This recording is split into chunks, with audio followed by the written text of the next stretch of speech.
Welcome to Inspire Campfire, a podcast where ordinary people tell their stories of extraordinary adventure.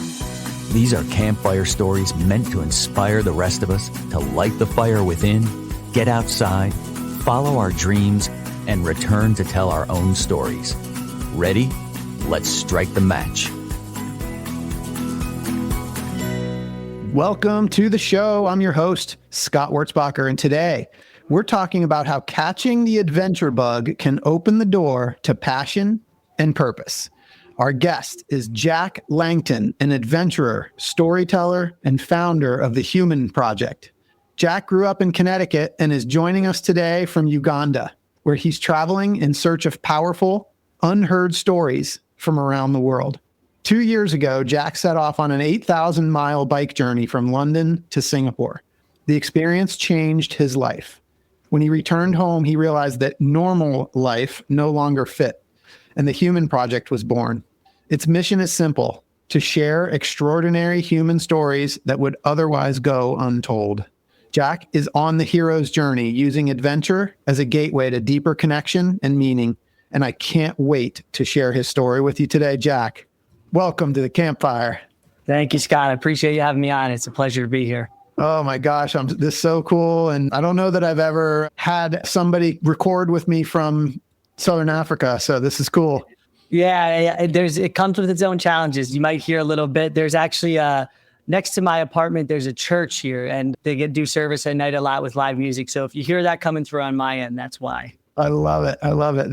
They like to celebrate. That's awesome. Yeah, so, I mean, your story is so cool. And just the fact that you're there now and, you're in the middle of this project. I can't wait to share this with listeners.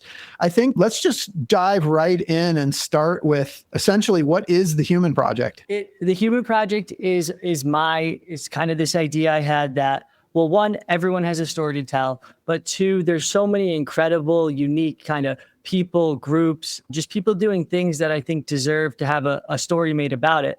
So I set out on this journey about 9 months ago to try to capture as many of those as I could. I started in the US, traveling around in the US for the first 6 months. And then I always knew the goal was kind of for me to go abroad and find these stories in various countries. So I headed to East Africa at the end of February. I've spent a month in Kenya, a month in Tanzania, and now I'm in Uganda for a month. And then the last month of this kind of 4-month leg will be in Ethiopia. So it's going great. So many incredible people here that I've already met, incredible stories so far. And it's been an awesome journey, and I'm excited to see where it keeps going. Yeah. So you and I had a chance to talk before this. It was super fun kind of getting to know you because we have some connection points, both being from Connecticut and some common work ties and things. So it's really, really cool. And I just feel like I can really feel sort of your story and sort of the upbringing and going from corporate America to doing what you're doing today and really following your passion. And I just think that's so cool. And I can't wait to share more about that. And so I definitely want to get more into the stories that you're telling and hear about some of those.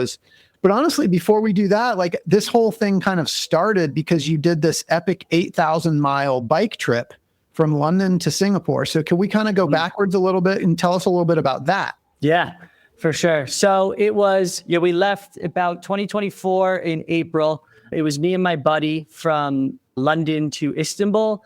And then basically from Istanbul to Singapore, I was essentially on my own. So crossing Africa by myself. There's so many just amazing stories from it. But I think the Europe part, when there was two of us, that was a good little warm up for what would come in the rest of Asia there. So it kind of was a nice kind of lead into that Asia part. And I think about kind of the stories for me. The first one that comes to mind is I had just finished going across Turkey and Georgia.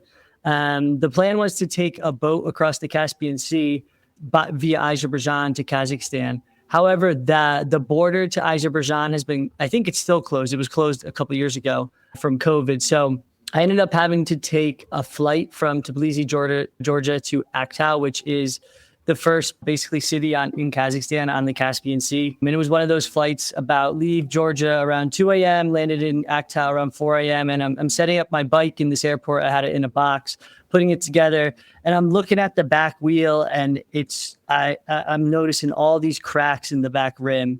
And I'm like, And I just knew right away this was doomed. And I'm thinking in my head, I'm like, this is going to be an issue because throughout Europe, there were plenty of bike shops, but I knew once I got to kind of the Kazakhstan, Uzbekistan area, the bike shops were going to become much more limited. Yeah. So right at that kind of 4 a.m. in the airport, I knew it was off for an interesting journey in Kazakhstan. But anyways, I was able to get the bike together, blow up the back tire in the airport. And I remember the sun's rising, kind of hobbling my way from the airport. There was one bike shop actually in this Aktau city right on the Caspian Sea in Kazakhstan. And I slowly made my way there. I think it was about 20 miles. And I remember I just kind of rolled out my mat in front of this bike shop, and it didn't open until about 10 a.m. And I took a little bit of a nap, kind of waiting for the guys to show up so I could try to get a new wheel, actually, not a new tire. Ended up, when they got there, of course, don't have the part. They're sending me all over this town. I'm running around this town looking for a bike market to try to buy the right tire. Then I go to this bike market. They give me a tire. I go back to the bike shop to get it put on. It doesn't fit. So I'm getting sent all over this town. It's my first experience in Kazakhstan. And I just knew I was in for a wild experience when I was going across there. But ended up figuring it out, which was great. Got a wheel on that didn't have enough spokes. I was looking for wheels that had 36 spokes so it could handle the of all my stuff on the back tires.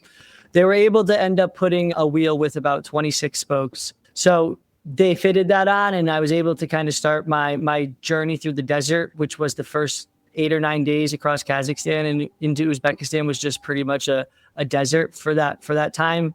But I was able to get on the road eventually around 4 p.m. that night. Now, I think the thing is, I completely, and this is kind of a theme of a lot of the bike trip, was a bit of a lack of planning going into it. So I knew I was crossing a desert, but I had no idea kind of how far the rest stops were going to be. What ended up being the case was there was rest stops probably every, let's say, 60 to 80 miles for these 9 to 8 days. So you basically had one chance to fill up on water, fill up on food. I wasn't carrying any cooking supplies or anything. So I was basically just buying a lot of bread and jelly, peanut butter if I could find it, because I knew I wasn't going to be able to get a proper meal that night. But I didn't know that when I finally rolled out of this Aktau city with my new wheel. So I made it a little bit that first night. And the next day, I'm in the middle of the desert for the first time, and I'm going, and it's the strongest wind I dealt with this entire trip, and I run out of water on the first day, and I'm just kind of I remember I made it to some type of like overpass or bridge, and I was able to sit underneath it, and I'm just kind of sitting there thinking to myself like, what have I gotten myself into? I was not prepared for this journey in the desert. And kind of the theme throughout the bike trip was actually meeting someone, like people helping me out along the way. So these guys kind of found me just sitting there, and they handed me some, I believe it was horse milk. And I believe that was my first introduction to horse milk, because that's what they drink out there a lot of the time. And I don't know if I drank it again, but in that moment when I had run out of water in kind of my first day or two in Kazakhstan's desert, it tasted good for sure. But I definitely learned to carry enough water from then and there out for the next 8 or 9 days through that desert. Oh my gosh, it's wild. And that's just like a couple first days of that portion of the trip. Yeah, that's one day. And then this is about June and July. So it was averaging 100, a little over 100 during the day. Yeah. So it was quite hot. And I remember when I finally made it out of that desert, it was no shower for the last 8 or 9 days. And I reached this kind of gas station, and the attendants they take out like a car wash hose. They have me get down into like my boxers, and they just spray me down. Oh my gosh, that's the greatest shower I've ever taken. So I'm somewhere out in the middle, kind of edge of the desert. You didn't ask. They just said, this is what we're doing.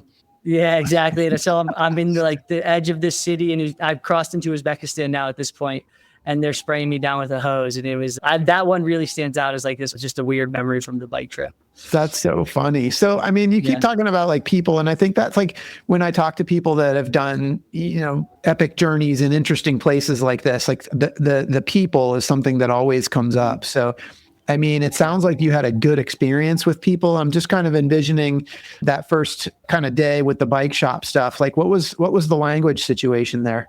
Kazakhstan did not have much English. I would say for the most part, there was always someone somewhere in the vicinity that spoke English, but at that bike shop in Kazakhstan, and Kazakhstan was probably one of the worst places for English, but there wasn't much English happening at that bike shop. It was a lot of kind of the worst way to have a conversation, which is Google Translate, holding it up to the other person and them having it back to you. Got it. But for the most part, there wasn't a ton of trouble with the English. I here and there, but was able to get by. I just find that so interesting. Like, I think obviously that's probably one of the biggest hurdles that people overcome is like, if I'm in a foreign place, how am I going to communicate with the people? And, now we have technology, so that's so cool. But like, you had a pretty serious thing you had to deal with. Like, you had to get this bike fixed. Like, it was a real, turn of events, and it was a real like challenge that you had to go figure out. And I think that's like so much about adventure is, we end up in these unknown situations, and there's things that you have to figure out along the way, and you did it. Yeah. One way you look, I was getting that tire fixed somehow, and it didn't end up being exactly the right tire, but we got there. Now I did kind of to the point of not having enough spokes. I was constantly, until I made it basically to India, I was constantly breaking spokes and kind of hobbling to the next major city and trying to get the spokes fixed again. And then they'd break. I wouldn't make it very far. It probably happened 6 or 7 times over the maybe about 2,500 miles through Kazakhstan, Uzbekistan, Tajikistan, and Kyrgyzstan. Yeah. Oh my gosh. Yeah. So I'm kind of having some flashbacks because when I went to Everest Base Camp last year, my good friend Karen Dart came with us, and she's paralyzed from the chest down. And so she has like an adventure chair that she rides in. And we had just so many like different issues that happened with her bike along the way. And it was just like one thing after another, but like people just kept showing up and helping us. And yeah, it's so funny. I think anybody that's familiar with my podcast might remember that episode and all that. So it's wild, but you figure it out, and there's always somebody there to help you. No, I would like the theme of it is people are incredible wherever you go, and they want to not only help you, they want to talk to you, maybe they want to take a picture with you, but like people were always trying to at least hand me some type of food and some type of water, or just wanted to say hi. Like, and the thing is, kind of the first question I always get asked is like, well, was there any bad experiences? And honestly, nothing. I didn't get robbed. I didn't get hit by a car. I didn't even have like, of course, every once in a while, there's a little bit of uncomfortable situation. I think when maybe there's too many people around you, or for me, what I found the most uncomfortable was often you're setting up the tent at night, and you kind of, once you get in that tent, it's like, well, whatever happens at this point is what happens, because you kind of can't control the situation anymore. But no one ever even bothered me in the tent. So it was just like a recurring theme was just people going out of their way to be hospitable, but also just incredibly friendly the entire trip. Yeah, I love that so much. It's so awesome. So this was 8,000 miles. One thing I don't know that I caught is how long did this whole trip take you? 5 months. 5 months. 5 months. Yeah. Okay, cool. So it would kind of, when it was 2 of us in Europe, we were going a bit slower, maybe stopping at the major cities, making sure we checked that box. And then once I got to Turkey, I really started opening up, probably averaging 70, 80 miles a day. And then across Kazakhstan, the stands, and basically India, I bopped it up to about 100 miles a day. So, but by that point, like you're 3 months into biking every day, your legs are feeling pretty good, even at 100 miles. Yeah, a lot of conditioning. I mean, I feel like we probably could have split this into 2 episodes and done, just talked about this trip and then another one for the HUMN Project. But I want to try to get to both today. But I want to hear, like, on this bike trip, like, what were some of the like scenic highlights? Can you tell us a little bit about like the landscape that you experienced and the variation of landscapes that you experienced along the way? Yeah, a couple things stick out from the year. I mean, first of all, it's hard to pick a couple, but there's so many beautiful places when you go that far. But from the Europe kind of section, it's going down the Danube River, following the bike trail along the Danube River in Austria, and you're just kind of passing these giant castles up on the hills along the Danube River. That stands out as an incredible scenic part.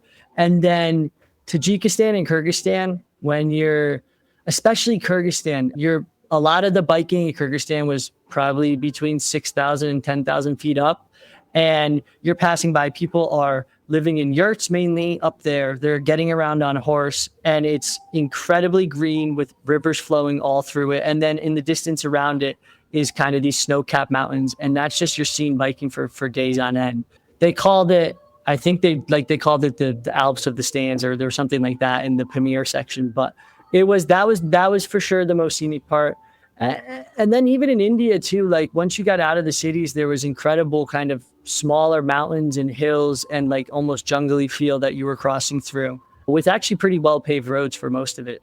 So yeah, those are the kind of the scenic parts that stand out to me when I think back on it. When we spoke the other day, like you were kind of saying, like one of the unexpected things was that your kind of highlights in terms of like regions was you called them the stands. So I wonder if you could talk a little bit about that and fill people in that might not be familiar. Yeah, and for me, it was really the people in the stands, because it was on a couple of occasions where I let myself sleep, or people invited me to sleep in their house, kind of these strangers that I met along the road. It happened twice. The first time, it was actually that day I was referencing earlier where I got hosed down. Right after that, I went to a restaurant and I was just kind of eating lunch on my own. And these guys next to me it was two guys and their son was the driver, but they were having a good time at lunch, taking vodka shots. But they got me over there to join them. So I ended up kind of joining in on the fun they were having. And this is the only time this happened. They convinced me to, I actually took the bike apart so we could fit it in their car. And they drove me back to their house. And we kind of had this makeshift, I think it was their family. I don't really know. There wasn't a lot of English being spoken, but they threw this kind of makeshift party at their house, and we're all eating and drinking.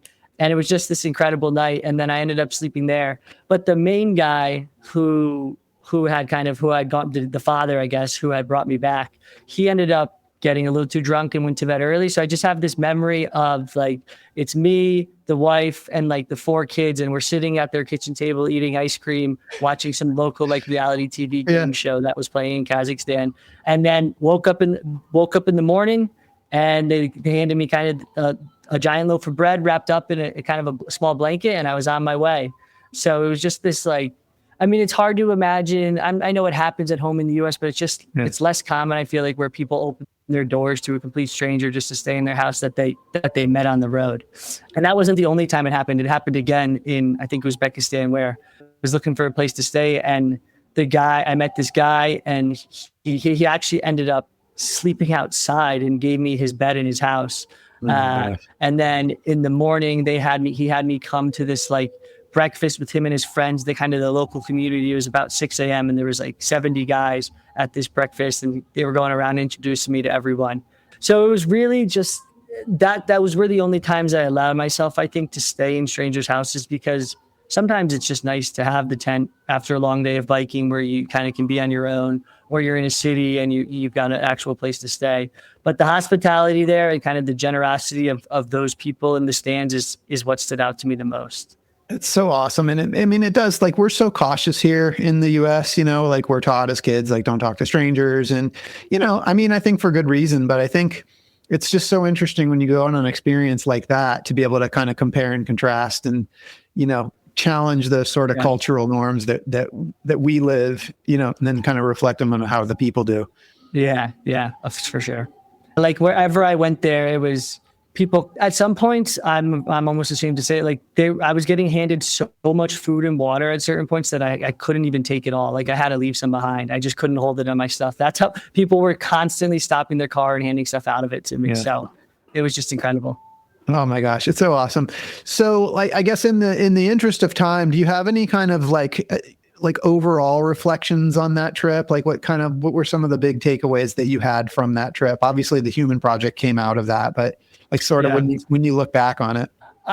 And I think it's this common theme that probably leads into HUMN Project. But I mean, when I went on the bike trip, I prepared a little bit, like I bought the stuff I needed to.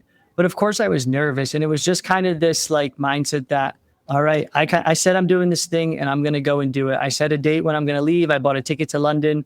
And one way or another, I'm going to figure out how to make this work for the next 5 months. And I'm going to get on a bike. I'm going to pedal every day. And I'm just going to keep going. And I'm going to kind of get across Europe and Asia. So I think it was really like the takeaway is if you want to do something, you should be prepared as possible. But you're never going to be fully ready to go. And at some point, you just have to go and you'll figure it out along the way. Just have to go and I think that was, I think that was kind of a big takeaway from the bike trip.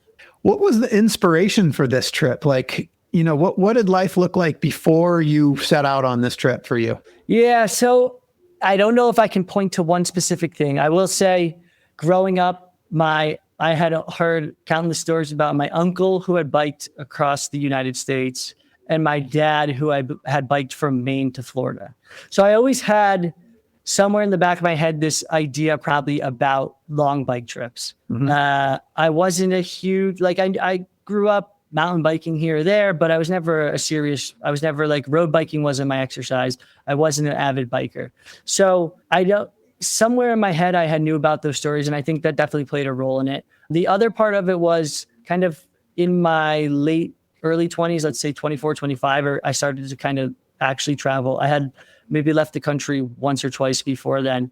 And I loved it, but I just wanted to kind of merge physical activity with seeing more rural parts of countries and not just kind of the cities and the beaches that a lot of times people go to. So I knew I had this period I had 6 months, 5 months to do it. And I just somehow landed on, I can see the most, go the farthest, and be kind of out in the middle of nowhere if I'm on a bike. And it kind of just took off from there and ended up actually doing it. Hey everyone, it's Scott here. This podcast is a passion project for me because I absolutely love adventure. And it's thanks to the effort of my residential real estate team here in Charlotte, North Carolina, that many of you know as the W Realty Group, that this podcast gets funded. This awesome group of people have unmatched levels of competence and caring for our clients. If you know of anyone looking to buy or sell a home, our team serves the Charlotte, North Carolina market, but we can also help you find an agent anywhere throughout the US or Canada through our highly connected network. When you support our real estate business, you are also supporting this podcast. Thanks for listening, and thanks for your referrals. Yeah, I mean, you're a big dreamer, but you took that dream and like put it into action. And that's like, there's two pieces there. There's like the big dream, but then there's actually like stepping out and crossing the threshold and actually doing it. And it sounds like you had some role models in your life that kind of, even if it was just the stories that you'd heard, that kind of told your brain like, hey, this is something that I can do. But I guess I'm just curious, like, if you remember what that was like to sort of connect the big dream to actually like it being not just a dream, but like, this is something I can do. I think for me, and this doesn't work for everyone, but once I have an idea, especially the bigger the idea it is, and I know I want to go forward with it, I start to just try to tell as many people as possible and almost put myself in this place where I can't, I could back out, but I know the more people I tell and the more people I talk about it with, the more likely it is I'm going to do it. So I think I had the idea of the bike trip first on my own, obviously. And then I just started saying it to all my friends, and they kind of looked at me like, you sure you want to do that? Like, you sure that's a good idea? Yeah. But I was going one way or another. And so I kind of just talked it into existence, I think. I love that. You kind of just built in some accountability by telling people. It's like, now that I told all these people, I got to do it. And it was very similar with HUMN Project as well, where kind of created the idea and then start saying it to close friends, parents, siblings. And then from there kind of snowballs. And at a certain point, you're leaving your job and you have to go one way or another. Yeah. So I kind of love this part of your story because I remember being in corporate America, but you had this really cool opportunity because the company that you worked for gave you like essentially a 6-month sort of sabbatical where you were able to kind of go do this bike trip and have a job when you got back. Is that right? Yeah, correct. I mean, it was PwC, and it's really a great program they have, to be honest. You can go 6 months for a year, 20% of your salary, and you have a job when you come back. So it was, I think everyone that works there should be taking that offer if they can. Yeah, it's amazing. But when you got back, like, I'm just curious what that was like. I mean, you've just been on this amazing 5-month experience, like life-changing, and now you're kind of back, doing corporate work again. I'm just curious what that was like for you. It's funny because I think in my head, I remember thinking at the end of the bike trip, like, I'm ready to go back. I kind of did this major thing. I did this major bike trip, and now I'm ready to go back to work. And I won't have that kind of pull to do these crazy adventures anymore. I can kind of lock in and focus on my career. And that, I do think that was my intention But that probably lasted a month at most, because I started work again in October, and by November, I was already kind of forming the outlines of what HUMN Project would be. So it probably was, you go from biking every day, you're seeing amazing places, you're meeting incredible people. Your focus is, how far am I going to bike? What is the route I'm going to take? Where am I going to sleep? And where am I going to eat? And then you go back to kind of doing this work that, I mean, while some people love it, it's just not meant for everyone, in my opinion. And I was sitting there, I mean, probably moving shapes around on a PowerPoint slide.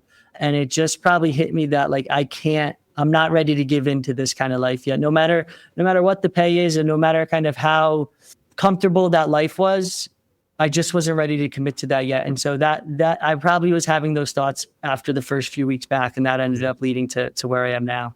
Yeah, it's hard. Yeah. So what happens next? I mean, 6 months later, you or 9 months, something like that, you leave your job, and what happens next? Yeah. So I officially leave at the end of July to start this HUMN Project. I have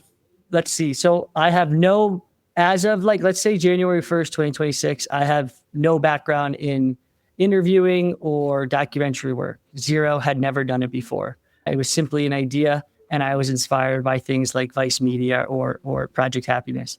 And then I think in some point at the end of January, maybe end of February, 3 of us go down. I buy, like, the basic gear. I have a phone. 3 of us go down to Mexico to kind of make a story about this guy at a dog shelter we knew about that was running a dog shelter in Mexico, just to even kind of start to play with this idea. And we did like an interview, and we did the footage, and that was the first time. And I just held the camera. I didn't even do the interview. And that was the first time doing anything like this.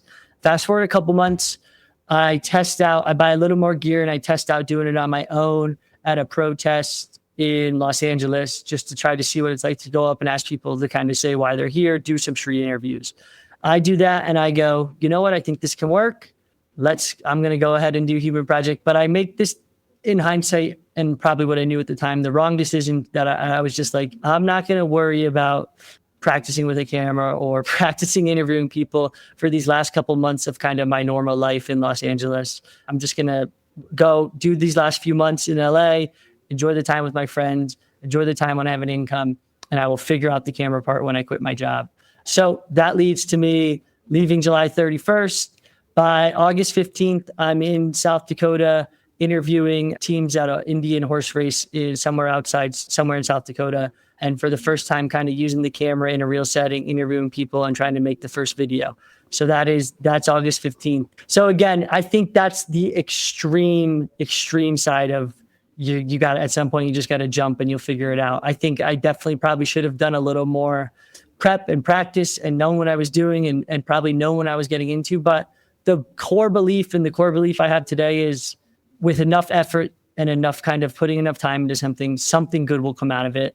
What I thought when I left my job, HUMN Project would be, is already something different.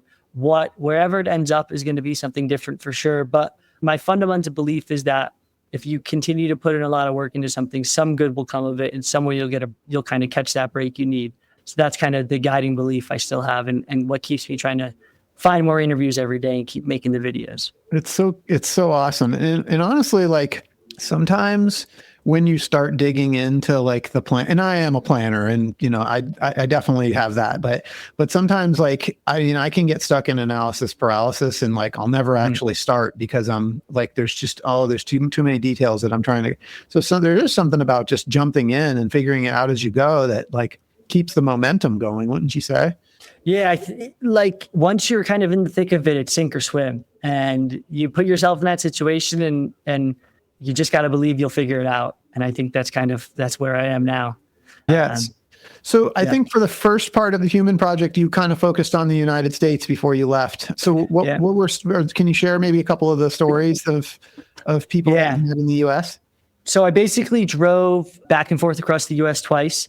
And now, again, I've left my job. I'm not making any money. So the plan was to sleep in my car along the way on that road trip across the US, just finding stories as I go. And I did sleep in the car, and I did find stories.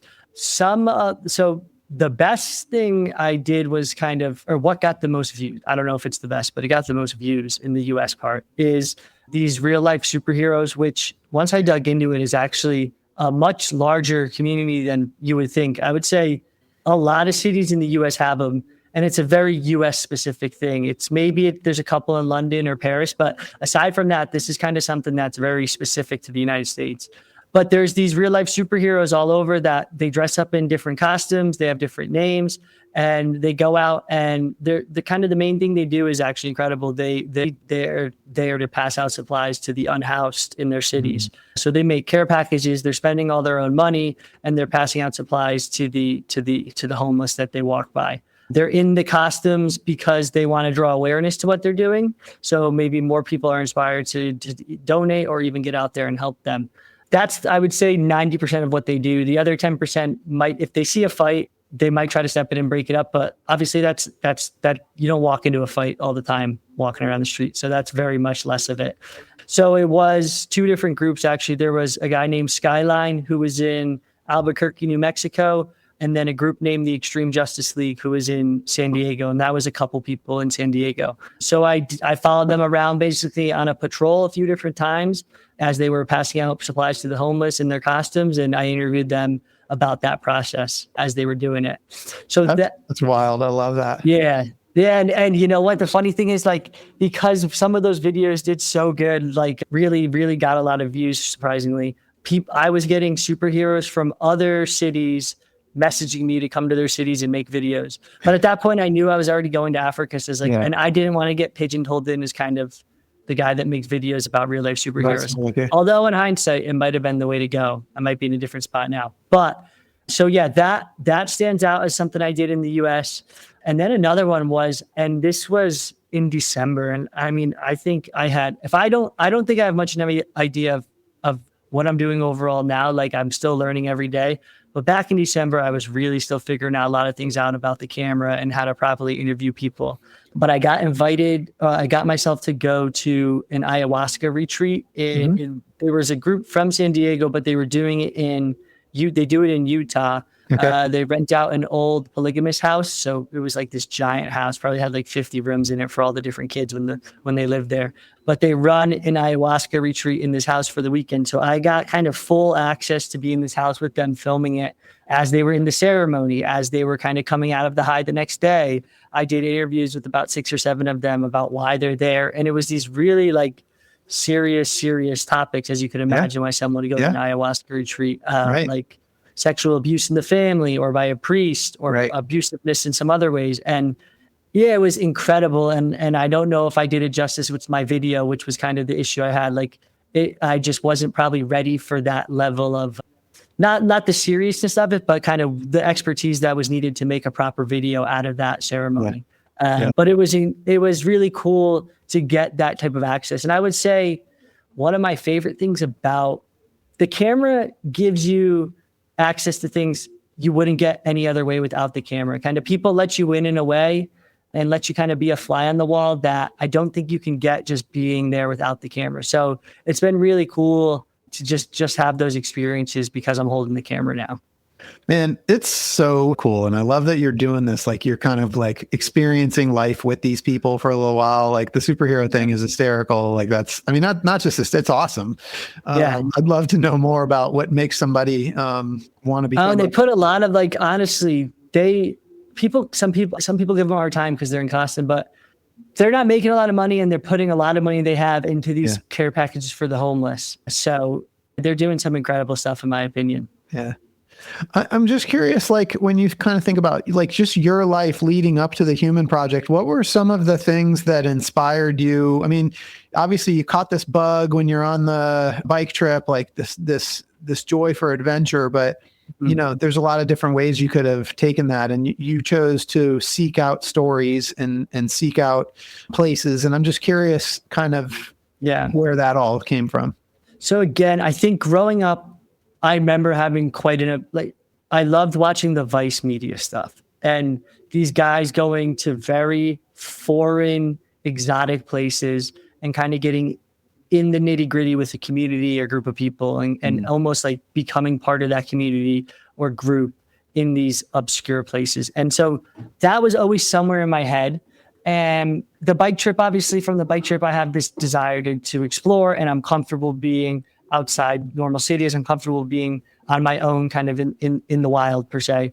So it was trying to merge this love for extreme adventure with a way to kind of set up my future around it and hopefully make money one day and run it as a business. So it was that piece of it, a desire to want to see not just like the touristy spots of cities, but get in with the people on the ground, kind of doing exciting, exotic, interesting things and be able to kind of tell those stories in other countries. So I think all that combined is what probably led to me really wanting to do it. Yeah. And again, big idea, jumping in, figuring it out. Like, so the next step is you go to Africa. Like, tell us what's happened in Africa and where you've been and who you've talked to. Yeah, there's been some incredible stuff in Africa. It's been different and it's presented its own challenges aside from the language. But like in the US, for example, every story I got was a lot of the stories I was able to reach out online. That was my main way of doing it. It's a little harder, I think, in Africa to get in touch with everyone I want to online. So sometimes you just walk around and try to find stories, but it doesn't always work out. And you do spend a bit of time kind of hoping you'll find someone you don't. But there's been a couple amazing things in Africa. The first one that comes to mind, and I will say, like, when I set out on this journey, my thought was I would be doing more stuff like the real life superheroes. That's kind of fun, has a good side to it, but is at the end of the day, like just a kind of a fun, quirky story to talk about.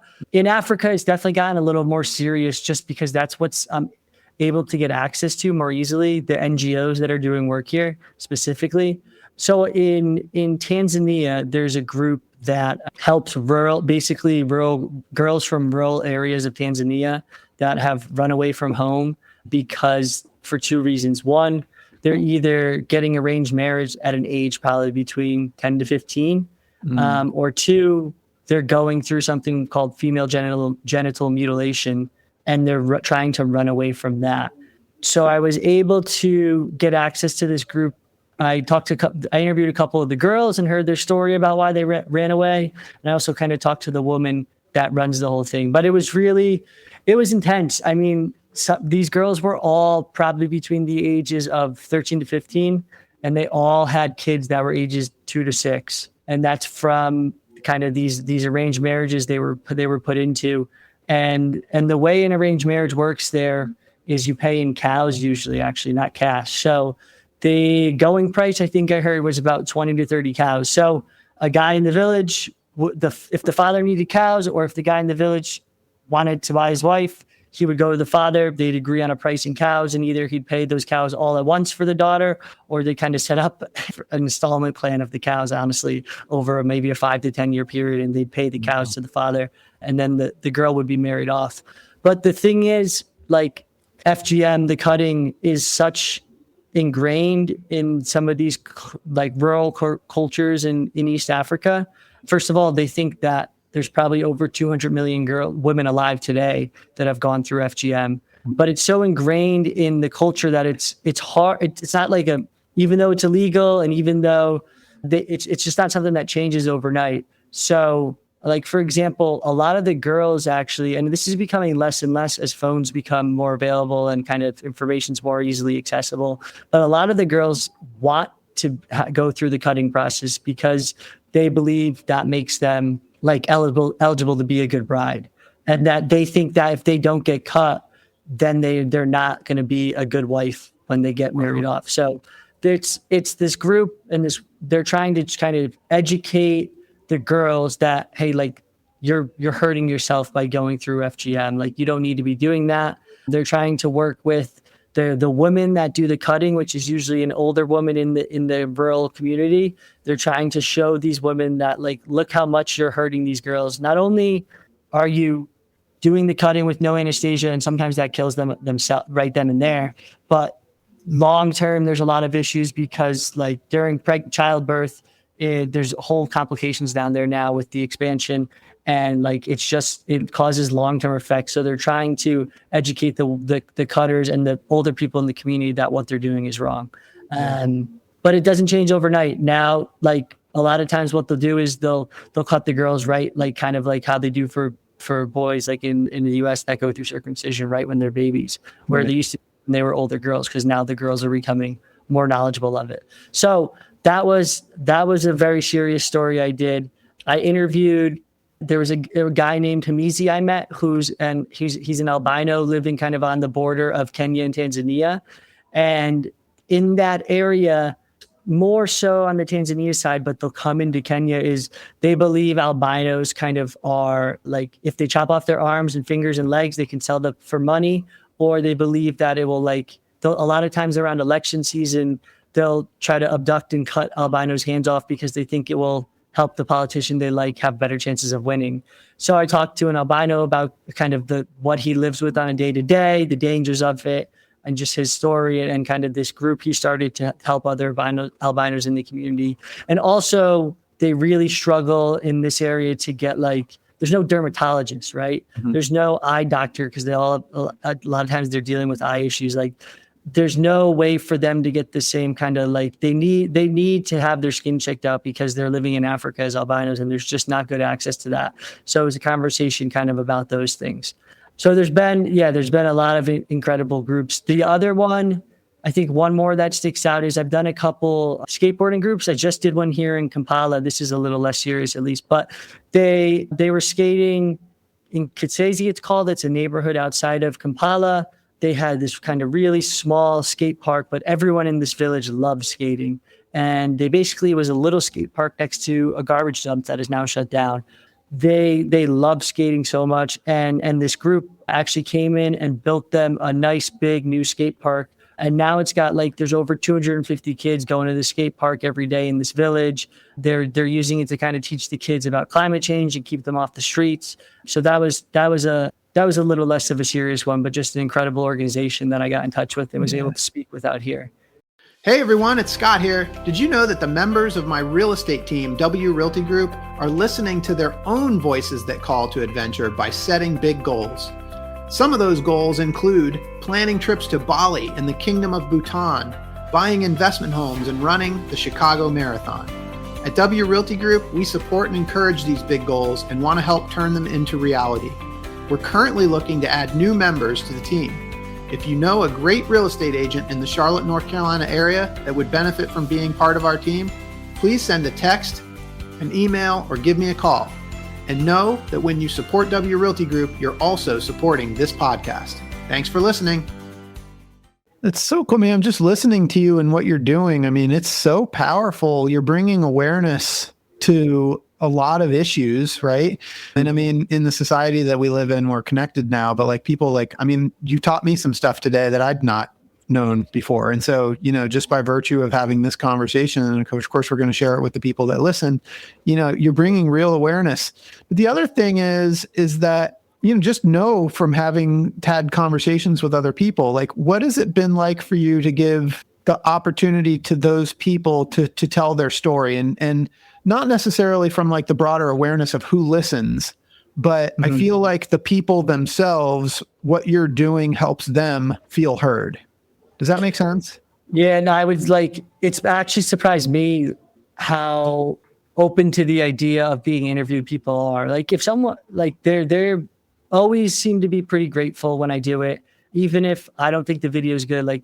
They love it. They're getting to tell their story, I think, in a new way. And they're excited to do so. And they're excited to share it with an audience that isn't their local community. And I think overall, it's just been well received, which has been, it's been great for me, but it's also just been nice because I expected maybe more pushback, this white guy's coming to my village and he wants to interview me, but it hasn't been like that at all for the most part. People are they want to do it. They're open to the idea and they just want to share their story. And so it's been awesome. So I don't you might need to correct me here if I explain this wrong, but just having heard your whole story, my sense is that you're not necessarily looking for any particular type of story or, this isn't about any sort of activism, but it's you are you're just looking for stories, but these really powerful stories that do need to be heard are kind of finding you.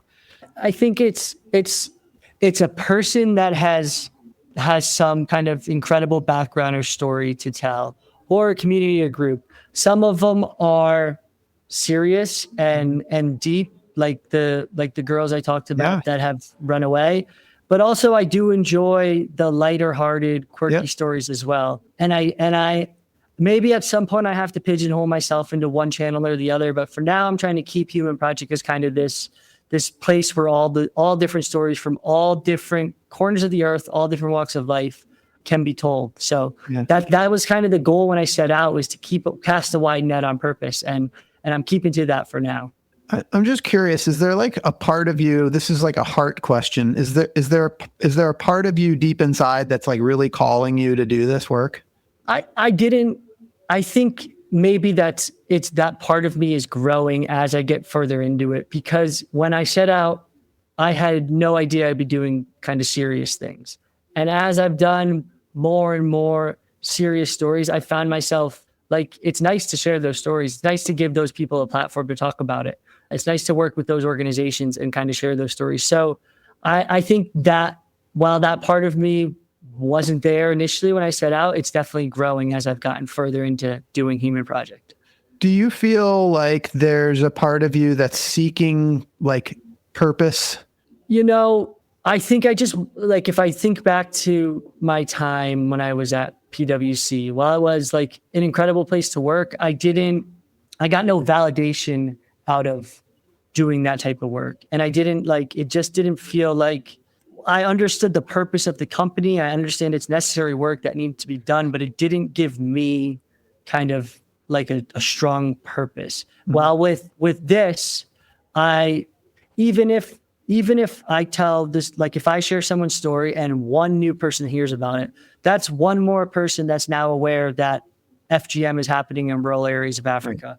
Or one more person that hears that, you know what, you can dress up as a superhero and hand out food to the homeless, and that helps them a lot. So I think I'm able to find, because if you start to think about it like, oh, I'm not actually changing anything with these stories, like it's just people are looking at the videos and nothing's changing, you start to kind of go down a bad rabbit hole, in my opinion, and you lose motivation. But if you can think about it as, you know what, every time I tell a story, I think at least one person is learning something new and finding out about something new in the world that's happening. And that matters. And that is how I kind of look at it now. Well, let me just say, like, what you're doing matters. Like, I'm so inspired by what you're doing. And I think people that listen to this podcast are going to feel it. Like, this is such awesome work that you're doing. It feels very mission focused. It feels very purposeful.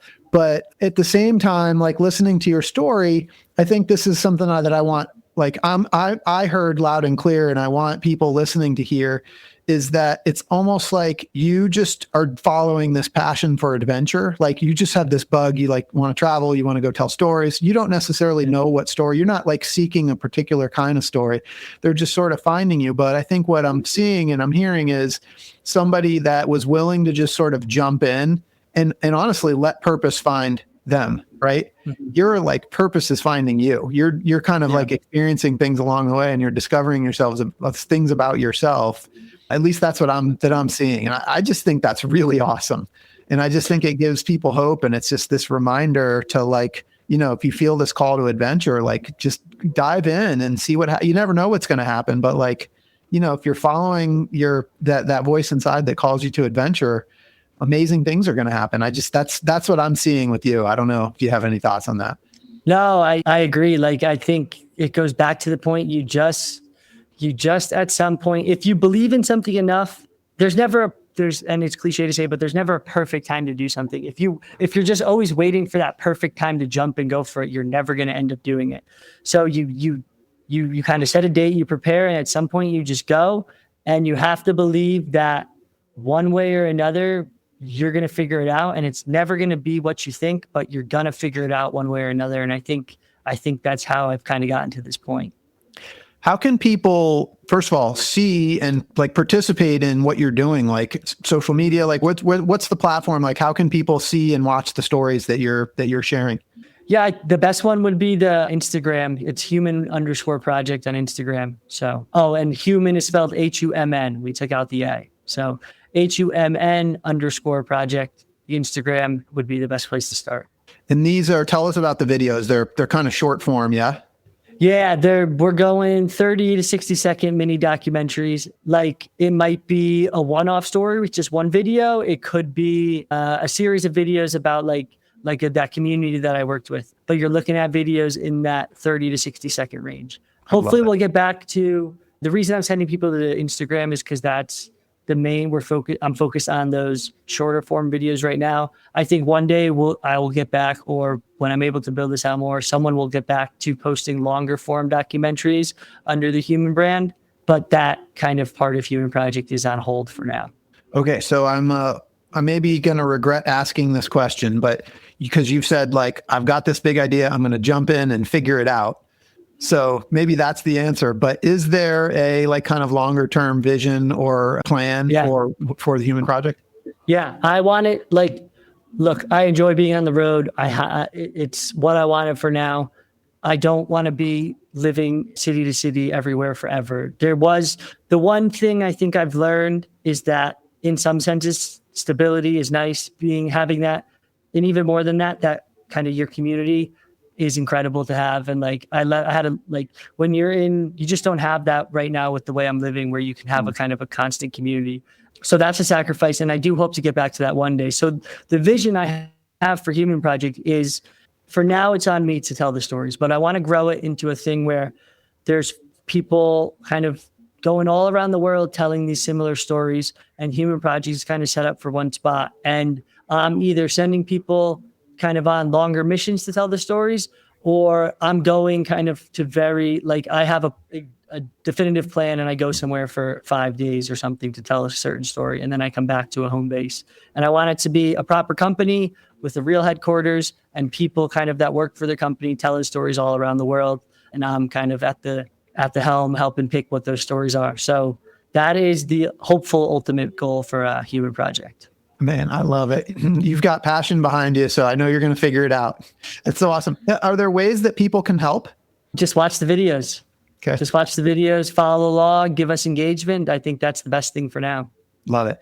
So Jack, like you've done a lot of epic things. I mean, the bike ride across from London to Singapore, now you're in Africa, you've created this amazing thing that's just going to continue to grow. Like at some point, Hollywood's going to pick up on this. And they're going to want to make a movie about your life. And when they do, I want to know who's going to be the Hollywood actor that's going to play you in your movie. So I think it's got to be someone adventurous. Now, I think that maybe takes out some Hollywood people. Now, there was a guy on TV that is very adventurous, and I think I would choose him, Bear Grylls. Yeah, I love him. I think he could figure out the acting part. He's got the adventure stuff down for sure. I love him. He's one of my favorites. He does so many cool things. Yeah. Great one. What's your movie going to be called? I think it's got to be something like, what's the whole theme kind of for what I've said is at some point you just got to jump in and go for it. So let's go with just go for it. Go for it. I love it. Oh my gosh. Jack, this has been so much fun. Thank you for the work you're doing. Thank you for the time that we had today together and for sharing your story. I really appreciate it. For those listening, I hope you've been inspired today as much as I have. I hope Jack's story has encouraged you to listen to the voice inside that calls you to adventure, because we want to hear your story next. If you have a story to tell or just need a nudge to create one, please send me an email. We'd also appreciate it if you'd help us spread the word by leaving a review and sharing or tagging Inspire Campfire in your social media. And until next time, I want to encourage you to get outside. Thanks for listening, Jack. Thank you so much for being here. That was awesome. Thank you for having me on, Scott.